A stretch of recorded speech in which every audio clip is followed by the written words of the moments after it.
America, Israel और Iran के बीच तनाव काफी बड़ा हो चुका है। ईरान के सुप्रीम लीडर की मौत हो चुकी है, तो इसी बीच अब ये सवाल है कि कम से कम कितने देशों में छिड़ जाए जंग तब माना जाएगा वर्ल्ड वॉर। मिडिल ईस्ट में ईरानी हमलों के बीच अब ये सवाल लगातार उठ रहा है, सबके मन में ये सवाल आ रहा है। तो चलिए जानते हैं इसी का जवाब। दरअसल किसी भी युद्ध को वर्ल्ड वॉर कहने के लिए देशों की कोई तय संख्या जरूरी नहीं है। इसके बजाय इतिहासकार और मिलिट्री एक्सपर्ट पैमाने, भूगोल और ग्लोबल भागीदारी के आधार पर कई खास क्राइटेरिया का इस्तेमाल करते हैं। इंटरनेशनल कानून वर्ल्ड वॉर घोषित करने के लिए जरूरी देशों की कम से कम संख्या को तय नहीं करता। वर्ल्ड वॉर शब्द ऐतिहासिक है, कानूनी नहीं है।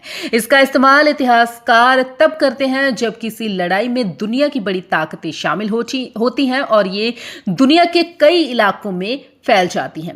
एक लड़ाई में दर्जनों देश शामिल हो सकते हैं, लेकिन अगर ये भौगोलिक रूप से सीमित है तो ये क्षेत्रीय ही रहेगी। इसके उल्ट कम देशों वाली लड़ाई को ग्लोबल माना जा सकता है अगर इसमें बड़ी सुपर पावर शामिल हो और ये महाद्वीपों में फैल जाए।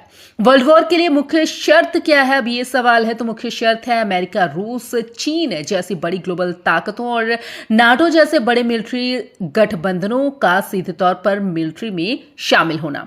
पहले और दूसरे वर्ल्ड वॉर में काफी ज्यादा मिलिट्री ताकत वाले ताकतवर देश सीधे लड़ाई में शामिल हो गए थे। उनके शामिल होने से लड़ाई दुनिया भर में फैली और क्षेत्रीय झगड़े दुनिया भर की लड़ाइयों में बदल गए।